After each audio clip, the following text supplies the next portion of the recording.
I'm Martin Tyler, and you're listening to Harry Symeou.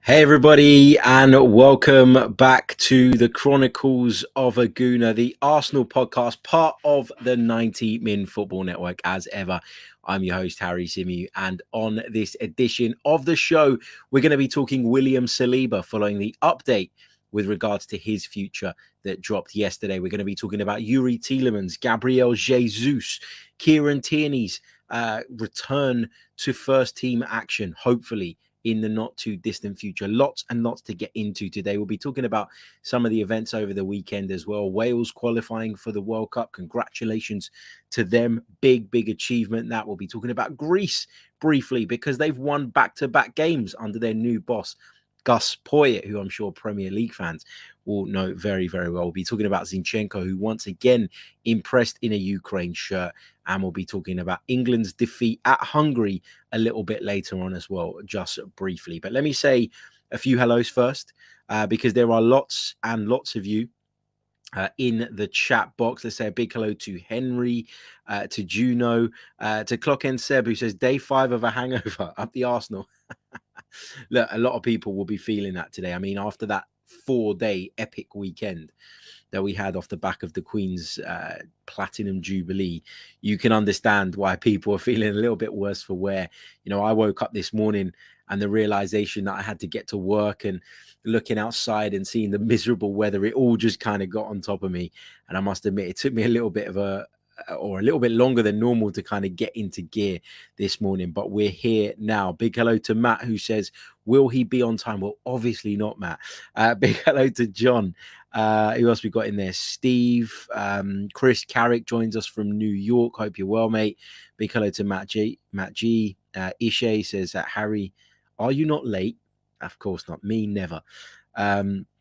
Matt says, come on, you Gunners. He also says, better late than never, which is true. Matt Tomo says, all right, I'll guess I'll have to take over the show. You know what? I'm going to hold you to that one day. John also says, like the video if Harry's only 10 minutes late. Yeah, lots of grief about my timing, etc. Matt says more Matts in this chat than players Arsenal linked with this summer. True. Big hello to Fort Lauderdale Gooner Craig, who says, what's up, Harry? Hope you're good, my friend. Hope you're good too, mate. Big hello to Yorgos, who joins us from Cyprus. Big hello to Stephen, who unfortunately is in hospital. Stephen, wishing you all the best, mate. Speedy recovery. Hope everything is okay. And glad that you're with us for this episode. Hopefully we can keep you a bit of company and hopefully get you through for a little while. So big shout out to you. And I'm sure I speak for the entire Chronicles of a Gooner family when I say we wish you all the best. Big hello to Robert Segal, who says, is it true KSC are asking for fans to donate 50 million so we can buy more than 3 decent players? Who knows? What I will say is, though, let's chill out a little bit on the transfer window because it is still early days. It's way too early to be getting crazy about it at the moment. Big hello to Junior Gunner, to Daniel West, who joins us from Glasgow, to Raphael Lim, who joins us from Singapore. We've got Derek joining us from Australia. Azruz joins us from Estonia. Wow, we're all over the world today. All over the world. And I like this from Rob. He says, Harry doing an Oba. He's late. Take away the captaincy. If I were getting paid what Oba was getting paid, I promise you I would not be late. But there we go. Okay, look, let's dive into it then. And let's start off with the news about William Saliba. Now, I've got to say, I got a little bit riled yesterday by some of the tweets I saw in the morning when I woke up. So obviously we'd heard the night before that there was going to be some sort of interview from William Saliba in which he was going to, and I quote, speak on his future. That was what was going around on the Saturday night. And then, of course, on Sunday morning, having sort of woken up and read through a load of tweets online, I must admit, I got a little bit irritated by it all. And I tweeted something which was basically reading lots of tweets regarding Saliba's future and that he will address it today. Sorry, is he not contracted to Arsenal until 2024? I said, I'm not going to jump to any conclusions based on what he might or might not say, but this seems like a load of nonsense to me. And then later on, obviously, when those comments came out and we all heard what William Saliba had to say, I said, well, I'm pleased that it was all a load of hype for nothing. Because just like with everything, it was built up as if it was going to be this big revelation, as if William Saliba was going to drop a massive bombshell and say, oh, I'm not coming back to Arsenal. I'm leaving. I don't want to be here. I want to join Marseille, whatever. And it's just so typical, isn't it, of the media to kind of build something up to do with Arsenal that actually really doesn't have any legs. And so for me to hear William Saliba come out and finally himself put an end to the speculation about his future that has been built up based on the way he's been treated by Arsenal, you could argue, but also based on some comments that he's made in the past, I was just so happy to see it all killed and all squashed. Now, I've seen other people that are a little bit more negative about the whole Saliba thing, saying, well, it doesn't mean nothing that he's coming back unless he signs a new contract. He might sign a new contract. He might have a cracking season at Arsenal. He might come back and feel really good. He might come back and think, yeah, you know what? I want to be a part of this project moving forward. You never know with football. Somebody might pick up an injury and William Saliba might find himself in the team week in, week out. You know, if he puts in good performances, there's no reason why he can't compete for a place at centre-back alongside White and Gabriel. So people saying that William Saliba has no chance of being happy at Arsenal, has no chance of breaking into the side. I mean, I don't get that. I don't get how on the one hand you can say Arsenal have treated him so badly and it was such a mistake letting him go out on loan because he's so good. And then by the flip side saying, well, he's probably got not much chance of playing, so maybe he shouldn't come back. I don't get it. It's all hypocritical to me. At the end of the day, whatever way you want to look at it, sending William Saliba out on loan to Marseille, okay, for me, was the right thing to do. Arsenal made it clear, Mikel Arteta made it clear, the decision was taken that William Saliba was not going to be one of the starting centre-backs. And with the absence of European football, why would you keep hold of him? Let him sit on the bench. Yeah, okay, there's benefits to him being within the group. There's benefits to him being able to develop alongside the players that he's going to be playing with. There's benefits to him being in and around the place. But come on. The loan spell that he had at Marseille has done him the world of good. Why? It's made him more confident. It's given him more experience. It's driven up his value in the event that Arsenal do decide that he's not the one for them and want to sell him on. It's made it far more possible to get something close to what we paid for William Saliba back in the transfer market, if indeed we decided to take that decision. Now, we know that Arsenal haven't at this moment in time. From what we know, from what we understand, Mikel's quite happy for him to come back, wants him to come back. In fact, he said he must come back. And it seems like William Saliba has made his peace with the idea of returning to the club as well. So look, I'm really excited. I mean, I saw somebody tweet this earlier. I think it was James Cook, good friend of the show, something along the lines of, and I'm kind of paraphrasing because I don't have it to hand, but it was something along the lines of, if we had just signed a 21-year-old centre-back who just won the Young Player of the Year award in France, we'd all be absolutely buzzing. So why shouldn't we be buzzing now that William Saliba is returning? We should be. We should be excited and we should be hopeful of what he can show. You know, he's talked the talk quite a bit, William Saliba. A lot of his fans and supporters have talked the talk quite a bit. Well, now's the time to walk the walk. Come back to Arsenal, show us what you can do, and you can be part of this project and part of us in our quest to move forward. So yeah, you know, let's see how it goes. And this is a really good comment from Steve in the chat, and I completely agree with this. My only criticism of Arsenal in handling the Saliba situation was that failure to register him. Other than that, I'm happy with his loans. So I do think that when that happened, it was because the club were trying to get him out on loan. But then if you do leave him out, you can't fail to make that loan deal happen. Like, you can't fail and leave him sitting on the sidelines. And I've said that time and time again. That for me was the thing that I would put at Arsenal's door and say, you made a mistake here. And I can understand why the player would have felt the way he felt, having been sort of cast aside. I totally get that. But this is where you learn a lot about a player's character as well. You know, can William Saliba bounce back from that? Well, I think the fact that he went to Marseille, a club where you play under a lot of pressure, there's a lot of expectation, and improved, took his game up to another level. I think all of that suggests that he is someone who's, you know, willing to get his head down and move on and put it right. The speculation around him has been unhelpful. In fact, I'm sick of saying his name. I only want to say his name now moving forward in a positive light, because he's somebody that's going to be a part of the makeup of this defense going into the new campaign. And I'm happy with that. I said time and time again that my preference was to see William Saliba given an opportunity at Arsenal, and it looks as though we're going to get that wish. So let's stop focusing on all of that stuff and worrying about Mikel Arteta's man management and all of that stuff that has come alongside that particular conversation, and focus on William Saliba, the player, and what he can bring to this team in the here and now. But it does, again, serve as a real lesson, doesn't it, to Arsenal fans and people online who want to jump on every little thing and make a mountain out of a molehill at every opportunity. I remember people telling me that Gabriel Martinelli was unhappy at Arsenal and that he wanted to leave because Mikel Arteta wasn't giving him enough game time. I have not seen a single thing to suggest that that relationship between Martinelli and Arteta is strained. You know, Martinelli scored a goal on the final day of the season. What did he do? He went straight to the coaching staff, which suggests that he's got that bond with them, which suggests that he feels like he's a part of the team, that he's part of the project, that he is a real key player in what Mikel Arteta and Arsenal are trying to build. So that that myth was totally dispelled. And I think in time, you're going to see the William Saliba one too.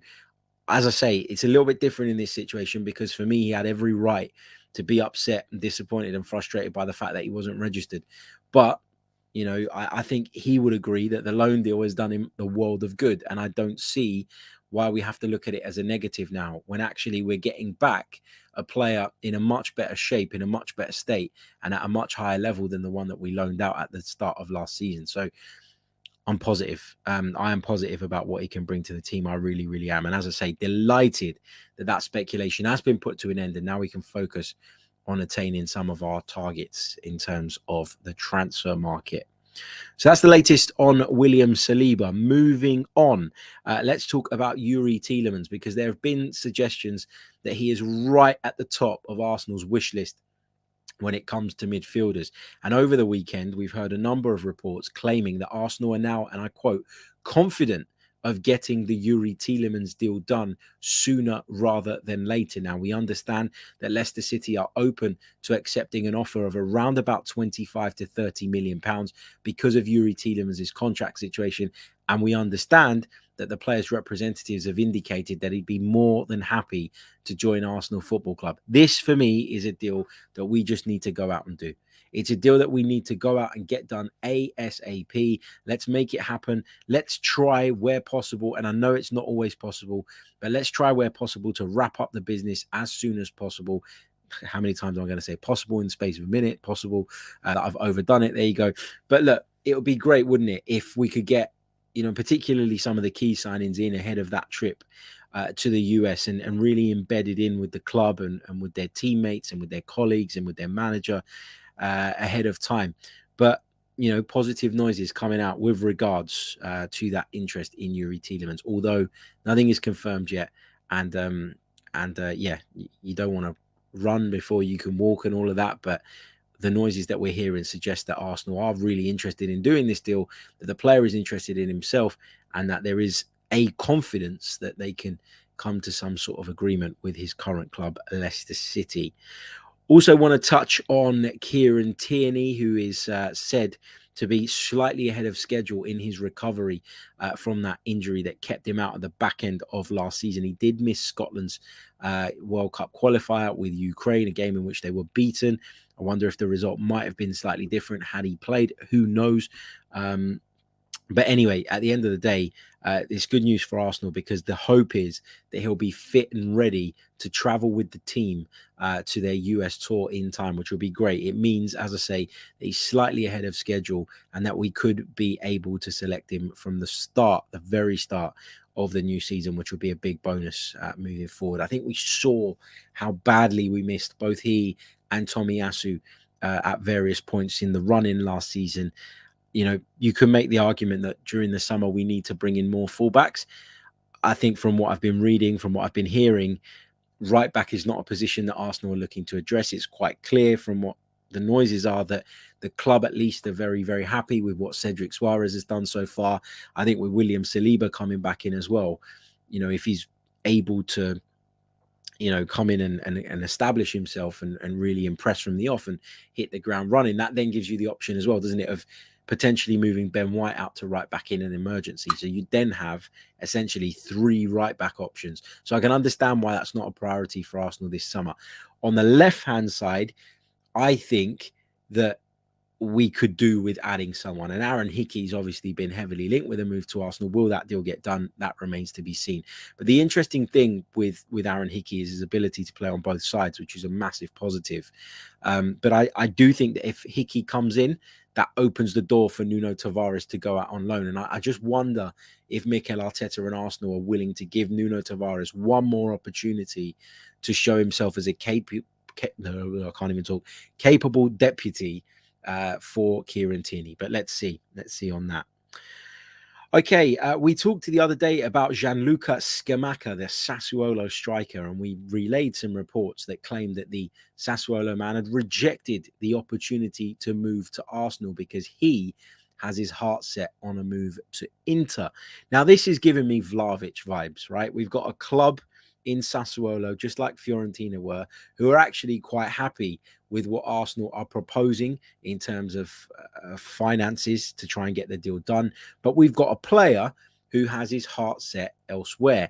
Now, this is not uncommon in Italian football. For Italian players to want to join the elite clubs within their country, it's something we have seen for years and years and years. And as big and as great and as fantastic as Arsenal are, Inter are in the Champions League next season, and they will be serious contenders for the Scudetto again. So you can understand why Gianluca Scamacca would probably prefer to join the Nerazzurri over Arsenal. You got to remember, we're Arsenal fans. We're biased. We're massively biased. We don't think that there's anything better in the world than Arsenal Football Club. But for a player who has no affiliation whatsoever, there will be more attractive propositions at times. And I'm a little bit scared of getting sucked into this, just like we did with the Vlahovic thing. We all got excited about it. We got on board with it. We thought that this would be the right move for us, only to basically have the door slammed shut in our faces by a player who was never really and truly interested in joining Arsenal Football Club. So I know people say that, that you should never put your eggs in the basket of a player that doesn't want to join you. I get that. But at some point, you have to change the narrative. At some point, you have to be able to go out and convince people that of all the options available to them, this is the one for them. And you will have to do that at various points. I'm not so big on Gianluca Scamacca that I think that this is one we really need to go out on a limb for. If he's not interested, then so be it. But it is clear from some of the reports that we're getting from Italy that Sassuolo are very happy to sell him because they need the money. 40 million euros is the price most commonly being banded about. And as I say, it looks like Sassuolo are not stopping Arsenal, but that verbal agreement that he's said to have with Inter could be a deal breaker. Moving on, I just want to quickly touch on another striker in Serie A. I saw a headline this morning, Giovanni Simeone of Hellas Verona being linked with a move to the Gunners. A lot of people kind of get excited about this because he's Simeone's son, which automatically must mean that he's the biggest shithouse in football. But what I will say about Giovanni Simeone is, as a big Serie A fan, he's somebody who has threatened on numerous occasions to explode into life and become an elite striker. He's somebody who has threatened it, but is yet to really make it happen. And that's the reality about Giovanni Simeone. He's 26 years old at the moment. Okay, he played 36 matches in the Serie A last season, started 32, scored 17 goals, which for a club like Hellas Verona is not to be sniffed at.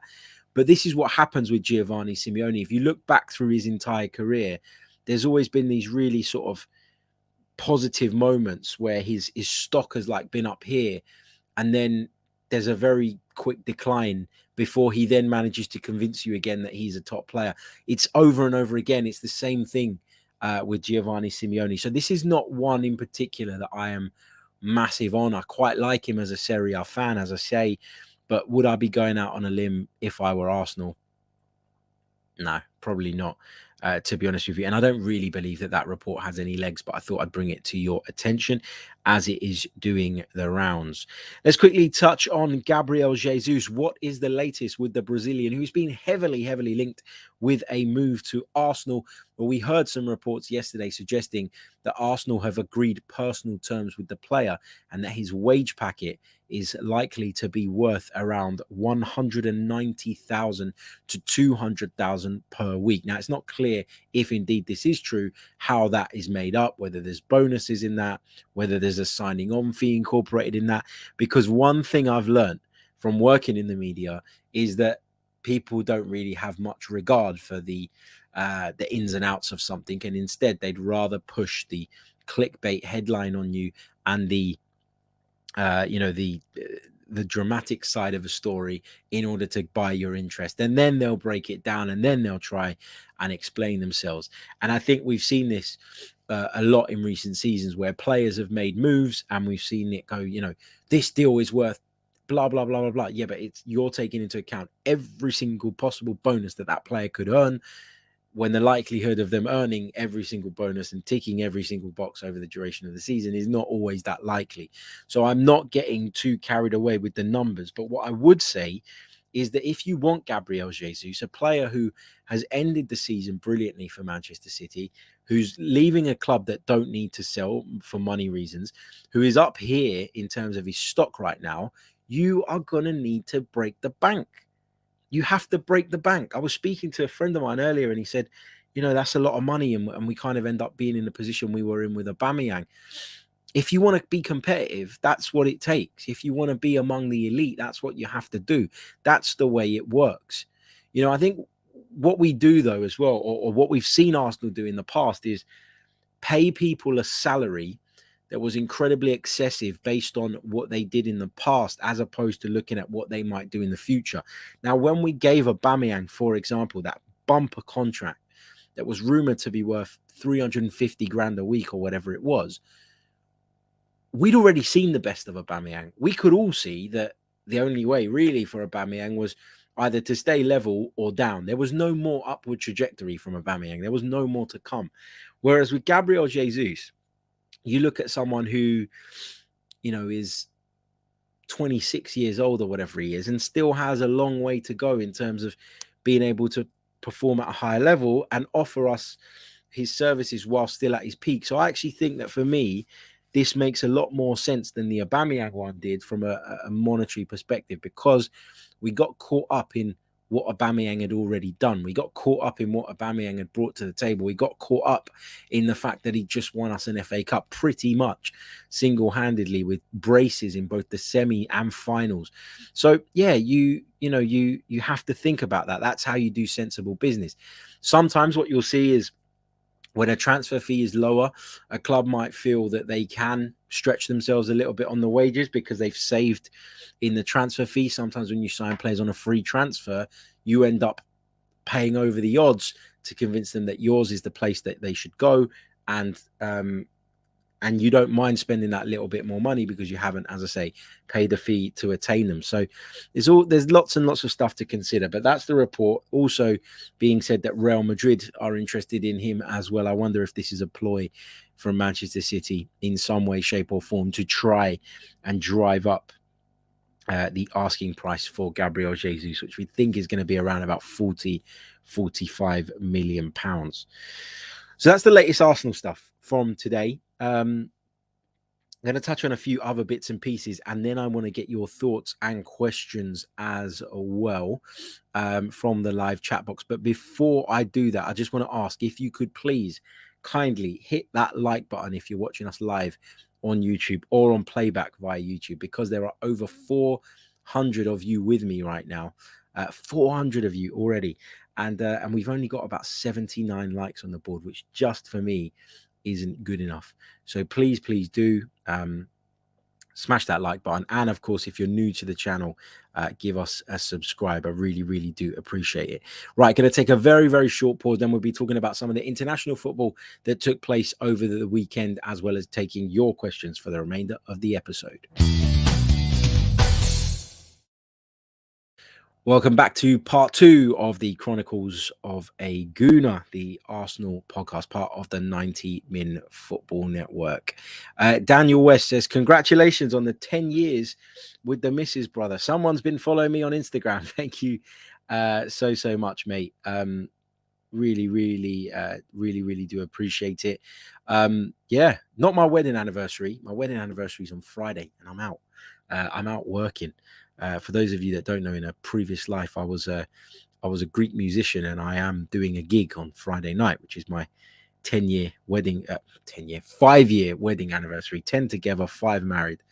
So I have to, make it up to her in the days leading up and in the days after.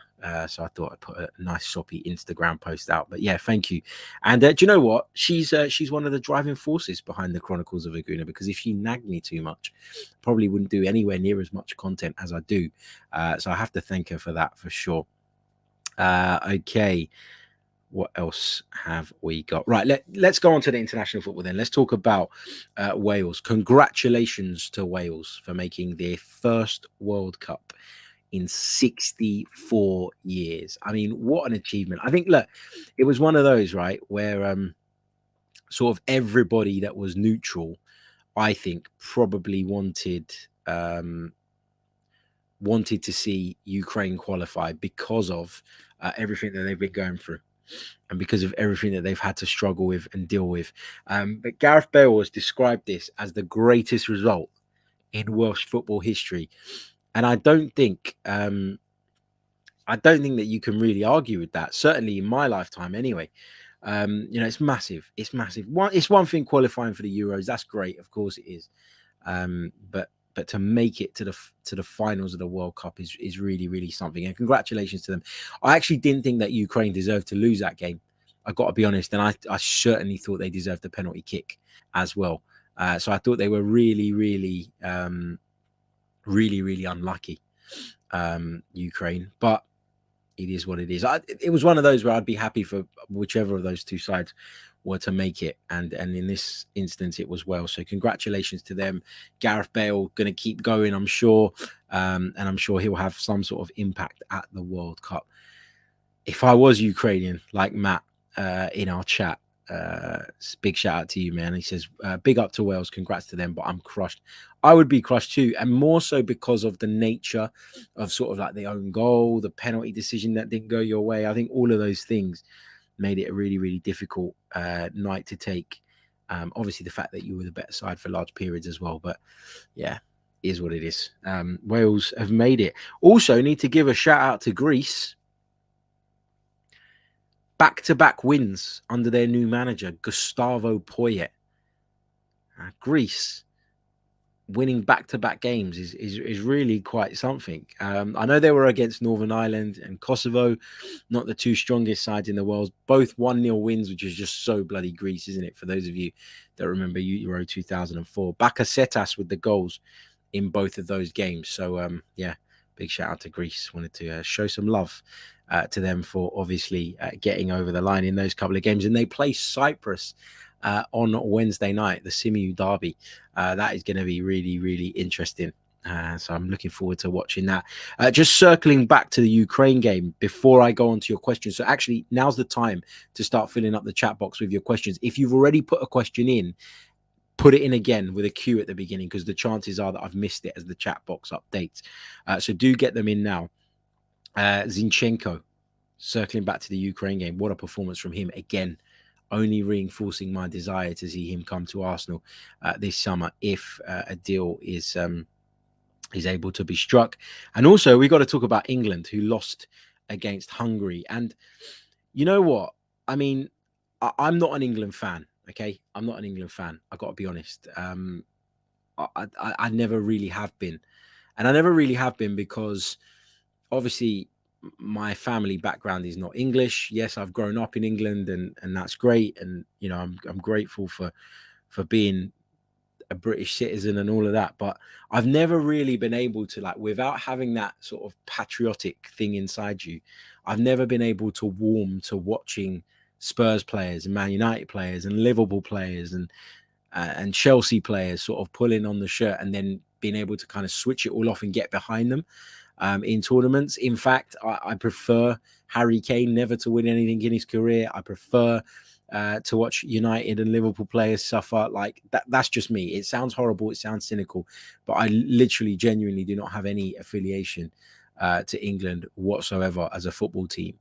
What I would say is there was quite a bit of debate going around on social media the other day, a debate that I got involved in with regards to Gareth Southgate. And I said something like, I don't really understand why there's so much criticism of Gareth Southgate.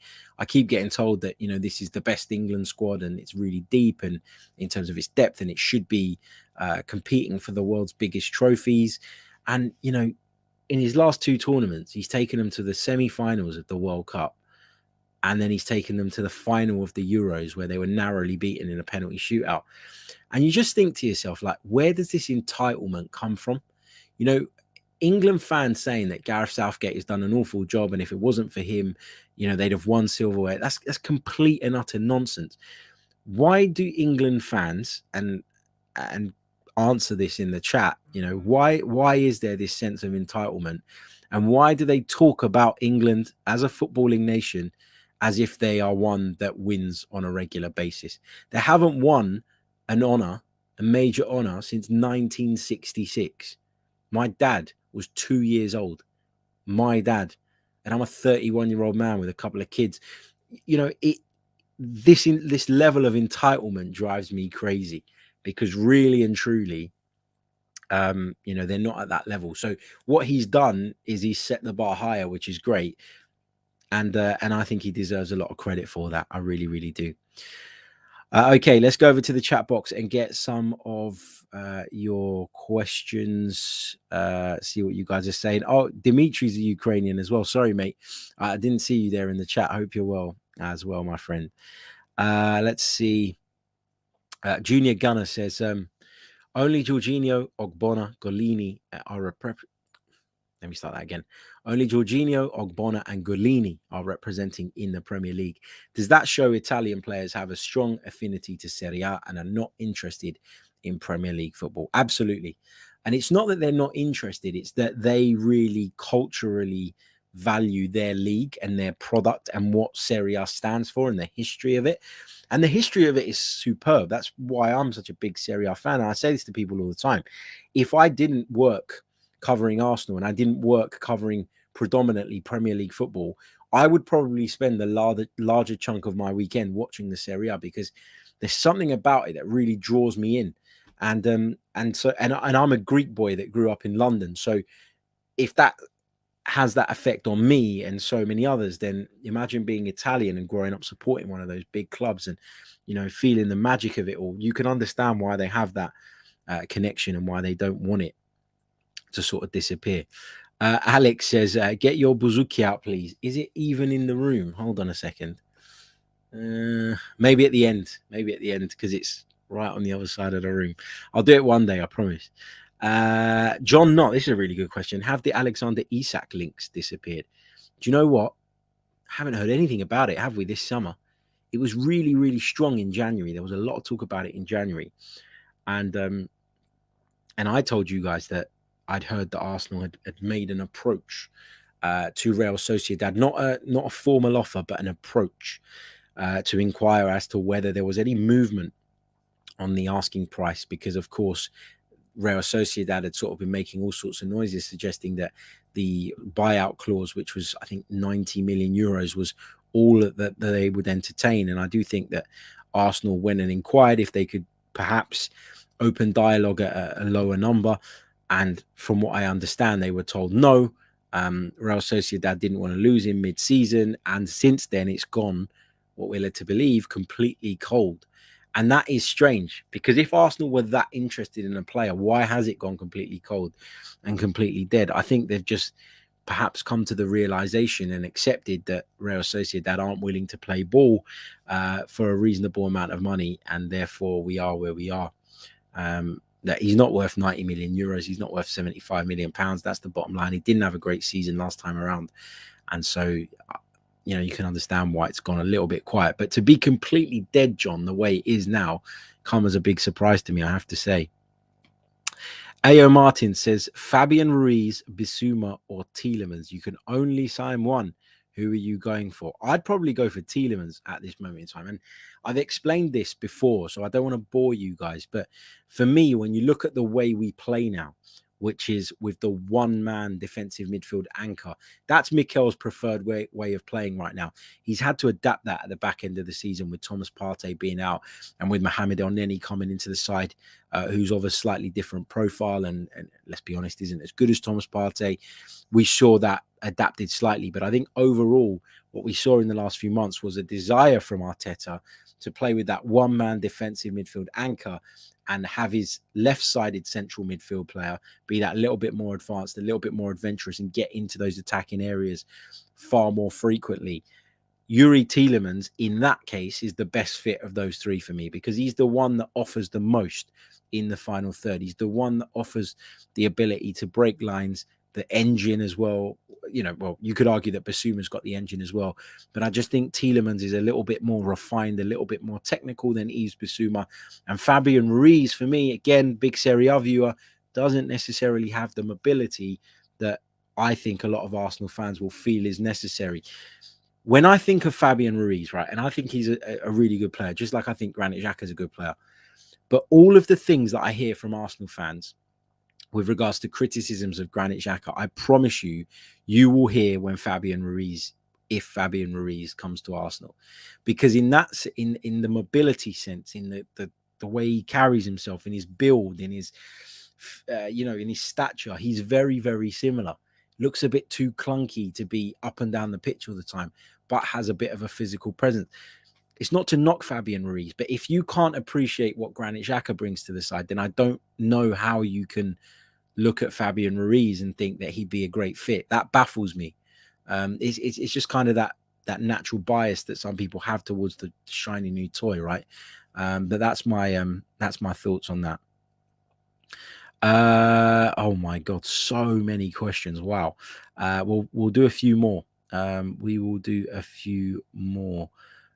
Justin says, and if I miss some, I do apologize. Try and put them in the comment section after the stream ends, and I'll try and pick up as many of those as I possibly can as well. Justin says, what is your guess on how much Arsenal are willing to spend this summer? 100 million, 200 million? I don't think it's dollars. I think it'll be pounds, Justin. But I'd imagine that it's probably going to be closer to the 100 million mark this time around. We talked about it the other day, didn't we? That there's just a few whispers and a few noises that Arsenal aren't able maybe to go or willing to go as big as they did last summer. I didn't expect them to go as big anyway in terms of the number of players that they're going to bring in, but I did think the spend might well end up being quite similar because of the caliber of player that we're now said to be looking at.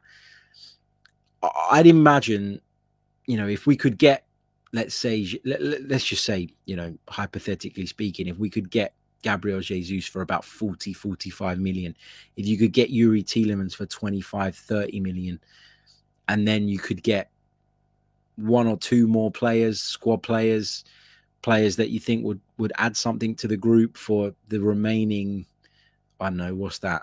The remaining 25-30 million pounds, then I think that's probably the most likely outcome at this moment in time. Maybe they'll surprise us, maybe they won't, who knows, but I think it will be closer to the 100 million pounds mark than the 200 million pounds mark, if I'm honest. Chinomso says, I beg your pardon. So sorry. What's happening with the Zinchenko link? I think he'll be a better option to Hickey, considering he'll be suited for both right back and centre midfield. Any progress with this link?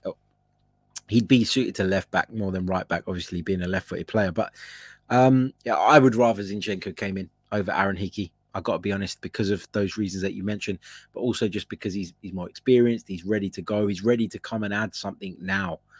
And at some point when you're building and you're building and you're building and you're building and you're going signing players of a certain age profile and you're doing all of that good stuff, there needs to be a point where you go, okay, but where are we today? And can we compete today? So, yeah.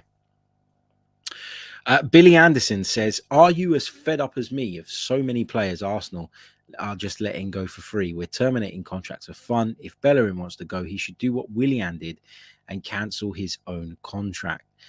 I mean, it's not ideal, Billy, right? In an ideal world, you'd love to see Arsenal recuperating transfer fees for these players, but you can't sell something that nobody wants to pay for. And that's what it comes down to ultimately, right? These players have been cast aside by Arsenal, sent out on loan.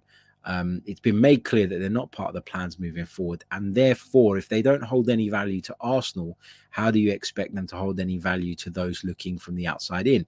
So I'm not surprised that we're in this situation again with specifically who you've mentioned there, Hector Bellerin. But I do believe that Arsenal will terminate that contract. I don't think any progress will be made between Betis and Arsenal. And I do expect that we're going to hear of that contract being terminated at some point during this summer. Arsenal have kind of set a precedent for doing that now. And while we kind of praise the club for being ruthless and just cutting their losses with some of these players, the flip side is, and the danger of doing that was the precedent that we've now set. And the fact that a lot of these clubs that are cash strapped, your Real Betises, your Fiorentinas that are looking at Lucas Torreira, they will now feel like if they do play hardball, if they do let this drag out, there is a good chance they'll be able to take advantage a little bit later on. Okay, let's pick out a few more.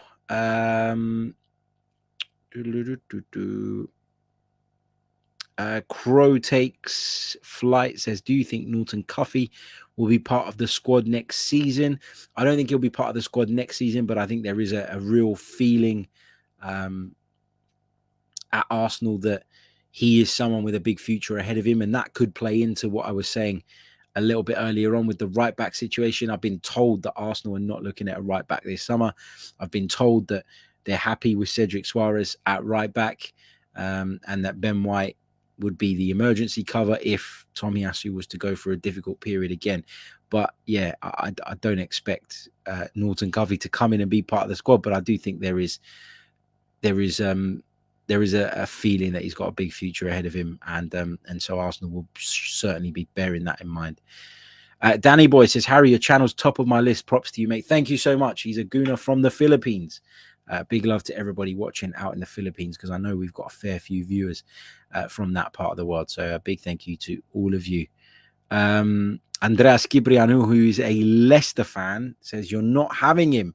I'm assuming you're talking about Youri Tielemans. Well, this is the thing, mate. Like, Leicester have put themselves in a position now where if they don't sell, he walks away for free come the end of next season. Plus, when you add to that the player will probably be a little bit unhappy and, you know, his mind might be elsewhere.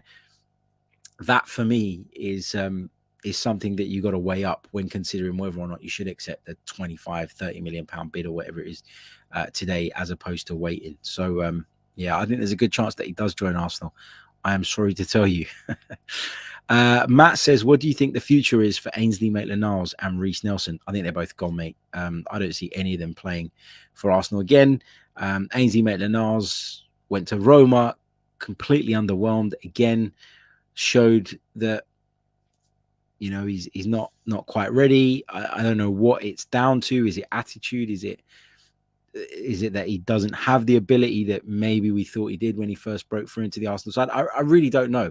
And perhaps if that news does come along, if we do hear something on Maitland-Niles, we can do a bit more of a deep dive into what exactly has gone wrong there. But I don't think his future is at Arsenal, put it that way. And I don't think that Reece Nelson has a future at Arsenal either.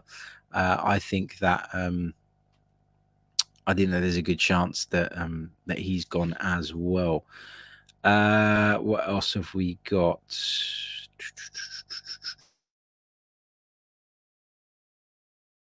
Again, apologies if I missed some of your questions, because there are so many come through that the chat box is constantly updating. And so it's impossible for me to pick them all up. Big hello to Michael Hamilton, who joins us from Guyana in South America. He says, I really look forward to your shows. Thank you so much, mate. Really appreciate you tuning in, and a big shout out to everybody in South America, and particularly Guyana as well. Jack Gold says, met a guy in the gym who's a twin of UH.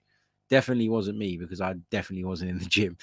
He says, him and his mate spoke to me for 5 minutes, making me think he was you. It was hilarious. Oh, my word.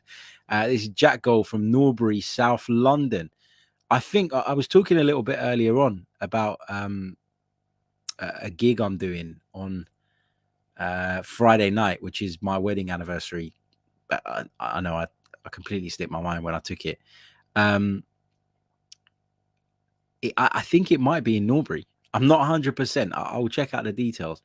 But I think it is in that neck of the woods. So I might be down there. You might actually bump into the real me this time. Right, what else have we got? Gunning You Down says, question, what if Arteta doesn't get top 4 and wins no trophies this season? Well, then we can have a conversation about Mikel Arteta's future. But it's this is the kind of shit that Mikel has to deal with all the time, which is that, and listen, it's a fair question to ask, and I'm not digging you out personally, but this is the kind of, in my opinion, hyperbole that is just completely unhelpful. Like, yeah, question decisions that you think are wrong. Yes, be constructive and be constructive and be, I don't know, strong on your opinions, on your views about certain elements and stick to them. But you're basically talking about failing, or you're talking about failure before we failed. And it's like, come on, man, like, he signed a new contract. He's going to be our manager next season. There may be a point where we have to re-evaluate that. And just because he signed a contract doesn't mean he's going to be here for the entire duration of it. How many times have we seen managers sacked prematurely? But the point I'm trying to make here is, like, we've just had a season in which we've shown progress. In some people's eyes, it wasn't enough, but in a lot of people's eyes, it was respectable enough to say that, okay, we're moving in the right direction. Let's see how the summer goes, and let's see how the season goes. I mean, we don't need to be talking about what's going to happen to Mikel Arteta if we don't do this and if we don't do that, because that's not happened yet. And I always think, like, if you go into a new season as such a pessimist, then, like, does football really excite you? Is football something that you really enjoy? Is it something for you?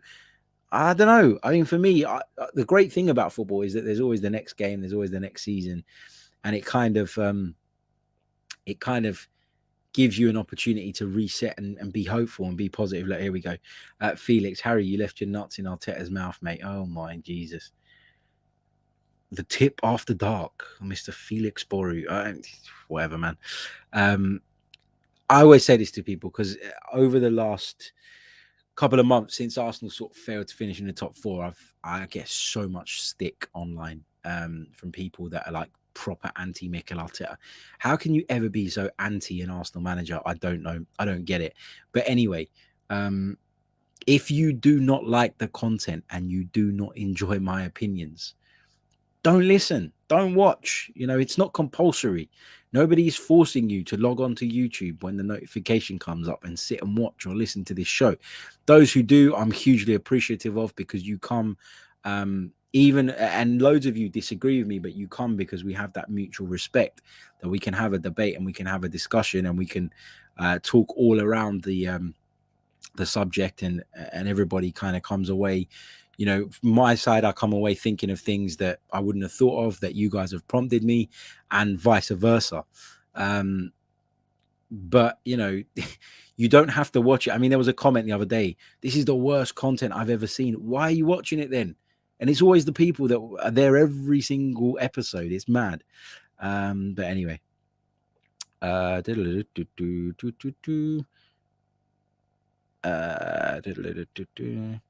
Let's see what else we've got. And the other one, the other classic is, oh, you must be on the club's payroll. I've just forked out to renew my season ticket, just like everybody else, out of my hard-earned cash, out of my own pocket. I don't get any perks for not screaming and shouting about our manager on TV, and on the radio and on YouTube. It is what it is anyway. Okay. As Matt says, let's not feed the haters. Yes, indeed. Let's pick up a couple more. Oh yeah, Gunning You Down says, I respect your opinion. I was just asking a realistic possibility considering the last 3 years. No, and just to be clear, mate, I don't agree with your question, but I wasn't having a go at you because you put the question in a normal way. It was people telling me that I got my nuts in all different places. It's nonsense. Let's take a couple more. Typically Arsenal fan says, if Inter Milan are going for Dybala and Lukaku, Scamacca won't be bought. and Milan have an abundance of strikers. Juventus have Vlahovic. So what are your thoughts? This is the thing, right? There's going to be a domino effect with Scamacca because, as you say, Paulo Dybala is very much on his way to Inter.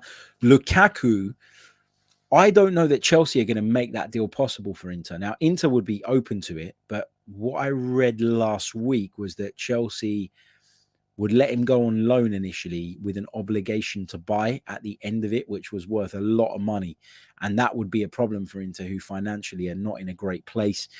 Milan have an abundance of strikers, as you say, but the two of them are Zlatan Ibrahimovic and Olivier Giroud, who are, on the wrong side of 30, you would say.